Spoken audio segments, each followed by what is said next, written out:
Bonjour, j'espère que tu vas bien. Si tu as prévu de voyager à New York dans les prochaines semaines, dans les prochains mois ou dans les prochaines années, t'es sur la bonne vidéo ma belle, reste. Parce que aujourd'hui je vais te dire combien j'ai dépensé, les activités que j'ai faites, comment j'ai réservé, quand j'ai réservé. Bref, je vais répondre à tout. Comme ça tu peux préparer ton voyage, comme ça tu peux kiffer à New York en étant un petit peu un rat, mais pas trop.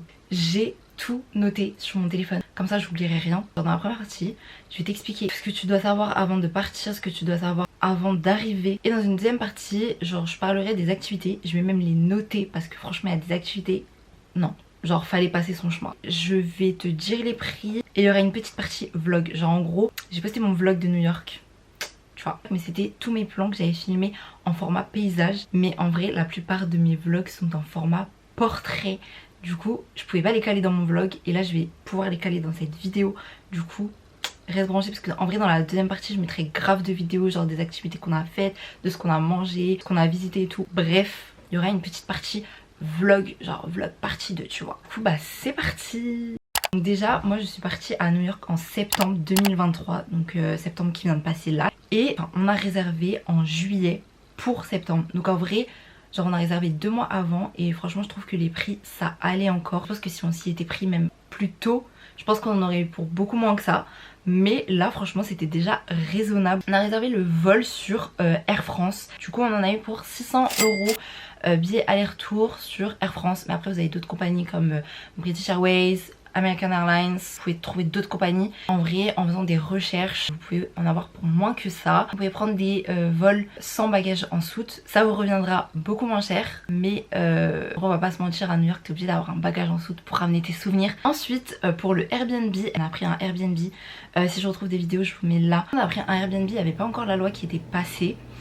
Donc on a pu, mais en vrai, on était chez l'hôte. Genre on n'était pas dans un logement entier. Donc je crois que c'était encore légal. Et on en a eu pour 400 € chacun. Du coup on était déjà à 1200 et quelques, vol plus hôtel. Le Airbnb qu'on a pris il était dans Washington Heights, genre c'est tout au nord de Manhattan, dans les quartiers hispaniques. En 30 minutes en métro t'es sur Times Square, ça va. Ensuite ce qu'il faut savoir c'est que avant de partir aux États-Unis il faut faire un ESTA. En général quand tu fais ta demande d'ESTA tu la reçois dans la journée. En tout cas moi quand je l'avais fait je l'avais reçu 30 minutes après. Mais je sais qu'il y en a beaucoup qui font des demandes et qui le reçoivent plusieurs semaines après, voire plusieurs mois il me semble. Enfin en tout cas moi ça m'est jamais arrivé, mais ça peut arriver. Pour faire les stats il y a un site qui est dédié à ça. Vous faites votre demande dessus, vous avez quelques questions, faut répondre, nanana. Et ça coûte par contre 21 $, donc il faut le prendre en compte. Ça va. Ensuite, est-ce qu'il faut prendre du cash ou payer en carte bleue? Je pense qu'il faut prévoir les deux. Prévois du cash, et pas trop quand même. Et après le reste tu payes en carte bleue. Parce que là-bas, je suis choquée, il y a beaucoup d'endroits où ils acceptaient pas le cash. Enfin ils privilégient beaucoup la carte bleue là-bas. Et si t'as pas envie de payer de frais et tout avec ta banque, tu peux te créer un compte Revolut. Et c'est archi bien pour les transactions à l'étranger. Et on n'a pas eu de soucis, enfin bref. Du coup utilise Revolut. Ensuite, sur place, pour te déplacer, prends le métro. En arrivant, tu prends une métrocard. T'as des tarifs journaliers, il me semble, des tarifs hebdomadaires et des tarifs mensuels. Nous, comme on est resté 10 jours, on a pris un tarif hebdomadaire, donc d'une semaine qui coûtait 33 $ la semaine. En vrai ça passe. Et pour les jours qui restaient du coup on prenait un tarif journalier. Sur le portique tu payes avec Apple Pay et ça coûtait 2,90 $. Mais même si tu prends le métro, privilégie la marche. Franchement c'est trop bien, c'est le meilleur plan en fait, parce que c'est comme ça que tu découvres la ville. Cette ville a tellement de choses à t'offrir. Si tu prends le métro, mais tu peux passer grave à côté de plein de choses trop bien. Genre nous on marchait de fou et à chaque fois on se disait ah mais trop bien et tout, genre si on avait regardé un guide on serait jamais tombé sur ça, genre trop bien qu'on ait marché et qu'on ait découvert ça du coup sur le chemin. Voilà, du coup privilégier la marche en vrai. Mais j'espère que tu prends des notes là en fait.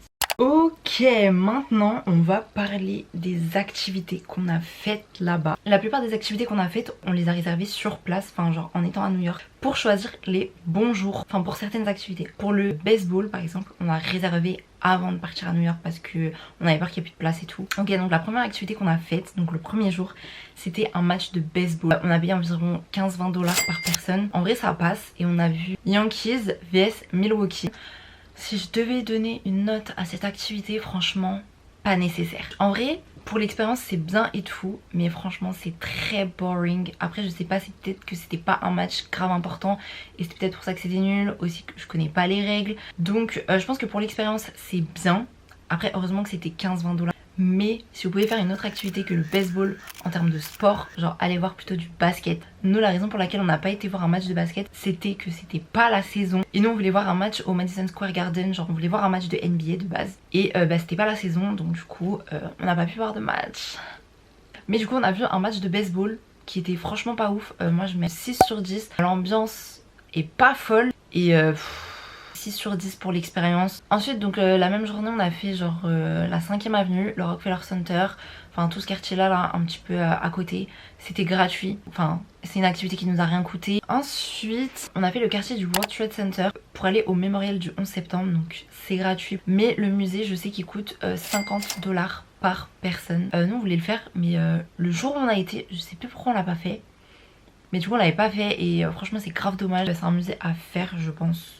Ensuite, une activité gratuite, donc nous on avait fait le quartier de Soho après. C'est un quartier où il y a grave de magasins. À côté du quartier de Soho, enfin même je crois que c'est même dans le quartier de Soho, je ne sais plus mais en tout cas c'est à côté. Il y a le campus de l'université de New York, genre NYU. Et c'est gratuit, il y a l'Arc de Triomphe là-bas. Et c'est un campus universitaire et c'est grave animé, il y a plein d'étudiants, ils ont plein de stands et tout. Mais tu peux visiter le campus. Ensuite, autre activité gratuite, on a fait la statue de la liberté et on l'a fait avec le ferry gratuit. Donc il s'arrête pas sur l'île de la statue, enfin genre en mode tu vois pas la statue juste devant toi et tout. Mais il passe devant et après il s'arrête sur une île où il y a genre des magasins d'outlet et tu peux rester genre tant que tu veux et après tu reprends un ferry pour revenir dans le centre de Manhattan. Et du coup c'est gratuit. En vrai tu vois hyper bien la statue de la liberté depuis le ferry donc ça va. Ensuite, on a fait le quartier de Brooklyn, genre on s'est baladé dans le quartier de Brooklyn et franchement on est retourné tellement de fois à Brooklyn parce qu'on a trop kiffé genre. Et ce quartier, c'était mon coup de cœur, c'est waouh. On a vu genre le quartier de Dumbo, donc là où il y a le fameux loft de Dan Humphrey, ce pauvre là de Gossip Girl. Y a pas. Et au lieu de prendre le métro jusqu'à Brooklyn, tu pars du quartier du World Trade Center et en gros t'as le pont de Brooklyn, genre tu traverses le pont de Brooklyn pour arriver à Brooklyn et ensuite tu vas dans le quartier de Dumbo. C'est trop bien, en vrai c'est trop bien de faire ça. Ou alors tu le fais pour le retour, ça dépend. Mais fais pas les deux parce qu'en vrai tu vas perdre grave du temps dans ta journée. Sur Brooklyn aussi, à côté du quartier de Dumbo, t'as genre un rooftop gratuit. J'essayerai de retrouver le nom du rooftop, mais en gros tu peux monter sur le rooftop gratuitement et avoir une vue mais de malade. Et après si tu veux tu peux prendre un verre sur le rooftop. Ensuite on a fait le MoMA. Le MoMA je sais plus c'était combien, j'essaie de retrouver. Ok, le MoMA je sais plus, mais le MoMA c'est un musée à faire. Voilà, tu ne peux pas aller à New York et ne pas faire le MoMA. Il est trop bien et la boutique de souvenirs est trop bien aussi. Ouais franchement le MoMA c'est un truc à faire. Ensuite en point de vue on a fait le Summit One Vanderbilt. Trop bien. Ça nous a coûté 20 $ chacun à peu près. Ça franchement on a bien fait de pas le réserver avant de partir à New York parce que il y avait des jours de pluie, des jours nuageux et tout et nous on voulait le bête de coucher de soleil tu vois. Et on a trop bien fait de prendre le jour où genre on était sur place, on regardait la météo et on s'est dit ok on prend pour jeudi. Tellement ça m'a marqué, je me rappelle du jour. C'était le jour le plus ensoleillé et du coup on a genre réservé pour 16 h et en fait le Summit One t'as 3 étages et en fait tu peux voir la vue de New York sur 3 niveaux et c'est trop bien. Du coup on a fait étage par étage, partie par partie et on a attendu jusqu'au coucher de soleil. My god trop beau. De toute façon vous verrez en image, t'as un étage où il y a une salle avec plein de ballons et tout. Franchement et sur les photos Insta et tout t'es là en mode waouh mais c'est trop bien. Mais la réalité c'est que c'est le bordel. T'as tous les gosses qui s'amusent à éclater des ballons et franchement la pièce elle est remplie non seulement de ballons mais de gens. Genre tu peux pas circuler. Du coup, voilà. Ensuite, on a fait, donc il y a un jour on a fait Central Park. C'est gratuit aussi, sauf si tu veux faire du vélo dans Central Park et je te conseille de le faire. C'est trop bien, tu découvres grave de choses et tout. Et juste à côté, t'as, enfin juste à côté, ça dépend de la sortie que tu prends. Mais dans une des sorties, tu peux aller après faire la gare du Grand Central, donc la gare mythique de Gossip Girl dans l'épisode 1 première seconde et c'est une activité gratuite. Et une autre activité qu'on avait faite c'était le Brooklyn Museum. Donc à ce moment là il y avait l'expo Africa Fashion, on a payé 15 $ par personne et franchement c'était grave intéressant, moi j'ai grave kiffé et tout. Après on avait encore visité le quartier de Brooklyn, franchement j'ai eu un coup de cœur sur Brooklyn. En termes de nourriture, là-bas, quand on avait fait le match de baseball, on avait pris un hot dog qui nous avait coûté 6 $ chacun. Ensuite, un jour, on avait pris un smoothie sur la 5ème avenue. Ça nous avait coûté Par contre c'était très cher, ça nous a coûté 12 $, mais c'était genre un format mais comme as, genre vraiment la taille de la caméra, pour 12 $ chacun. Genre tu vois ou pas. On a mangé McDo là-bas, on a eu pour approximativement 25 $ pour 2 personnes. Je trouve que ça va, en plus pour la quantité qu'ils nous servent c'est raisonnable, mais pour le goût, franchement McDo de France tabasse McDo des États-Unis. Ensuite là-bas on avait goûté aussi Dunkin Donuts, archi bon, je me rappelle plus combien on avait payé exactement, j'ai pas fait Dunkin Donuts vs Krispy Kreme, mais apparemment Krispy Kreme tabasse Dunkin Donuts, je sais pas. Ensuite on a goûté aussi Shake Shack, tu vois aux États-Unis tu goûtes pas Shake Shack, ma belle, franchement Shake Shack mais c'est trop bon, leurs frites elles sont trop bonnes.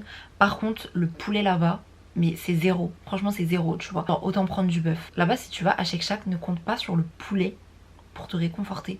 Vraiment le bœuf tabasse le poulet là-bas. Voilà, c'est dit. Ensuite, il y avait quoi d'autre? En fait là-bas on a fait plus de coffee stop, de petits goûters et tout, plutôt que des restaurants. Là-bas on s'alimentait beaucoup avec des repas qu'on se faisait dans le Airbnb. Ça l'avantage aussi de prendre un Airbnb, c'est que tu peux faire tes courses et faire tes propres repas. Mais franchement, quand tu vas dans les supérettes là-bas, ça coûte mais t'as peur. Et les légumes, beaucoup plus cher que tout ce qui est gras là-bas. L'eau coûte beaucoup plus cher que les sodas là-bas. Bref. Ensuite là-bas on avait plusieurs fois on a mangé Chipotle. Chipotle là-bas c'est trop bon et en plus ça te cale de fou. Et à chaque fois on en avait genre pour 40 $ pour deux. Il faut compter les chips, genre au moins 20-30% de chips et compter les taxes. Voilà. Ensuite on avait pris des cafés chez Arabica Coffee. Trop bon. Bon je suis une pigeonne mais c'est trop bon. Ensuite qu'est-ce qu'on a mangé d'autre? Incontournable, Joe's Pizza. Tu vas aux États-Unis, tu vas à New York, tu prends Joe's Pizza. Genre on a mangé 2 fois là-bas, c'était trop bon. Je crois on en a eu pour genre 15-20 $ pour deux. Ensuite on avait, quand on était parti sur Central Park, on a mangé des bagels. Mais moi j'avais pas trouvé ça ouf. Mais après c'est la compo que j'avais faite, elle était pas folle. Genre fromage saumon. Ouais pas fou. En tout cas j'ai pas aimé parce que ça m'a écœuré. Et on avait payé genre 18 $ pour deux je crois. Ensuite qu'est-ce qu'on a mangé d'autre? J'essaie de retrouver. Le dernier jour on avait fait un restaurant mexicain. Et on avait eu franchement pour 50 $ pour deux. Non plus. Là je pense que c'est 50 $ chacun. Dinguerie. Le burrito était pas fou pour 50 $. En plus fallait rajouter les chips, rajouter les taxes. Pff, on souffle. Et ah oui on a mangé. En fait on a pris plusieurs fois des petits déj chez Ralph's Coffee. Il n'y a vraiment pas à faire ça. On a eu pour 20 $ pour deux. Et voilà. En termes de bons plans magasin que je peux vous conseiller, bah déjà il y a les friperies. Je pense que tu peux trouver des bonnes friperies. Et sinon il y a tout ce qui est TJ Maxx, Marshall. Tout ça là il faut faire. Parce que là-bas en fait je sais pas si c'est des anciennes collections, des invendus, je ne sais pas. Mais en tout cas t'as des trucs à prix cassé. Genre j'ai pris une veste New Balance pour mon frère, enfin pour mes frères du coup, qui a coûté 30 $. Alors qu'elle coûtait je sais plus combien. J'ai acheté des trucs en mode le fixateur MAC qui m'a coûté 15 $ là-bas alors que il coûte de base 30. Bref t'as plein de petites palettes. Il y avait même des palettes Too Faced, des palettes Anastasia Beverly Hills, du make-up de marque. Du coup voilà c'est tout pour mes petits conseils et tout ce qu'il fallait savoir sur mon voyage à New York. Genre comment je m'en suis sortie là-bas en n'ayant pas franchement dépensé des masses. Genre ok faut établir un budget avant de partir, ça c'est une certitude. Tu peux pas venir là-bas et penser que tu vas dépenser zéro. Mais j'ai quand même pas dépensé des masses non plus. Le profit va avec le budget que tu te mets. Mais c'est pas impossible de profiter à New York avec un budget minimal, je ne sais pas. Bref. Voilà, j'espère que cette vidéo t'aura aidé et j'espère que tu vas partir à New York bientôt. J'espère que la vidéo t'a plu et je te dis à la prochaine pour une nouvelle vidéo, je sais pas. Bisous.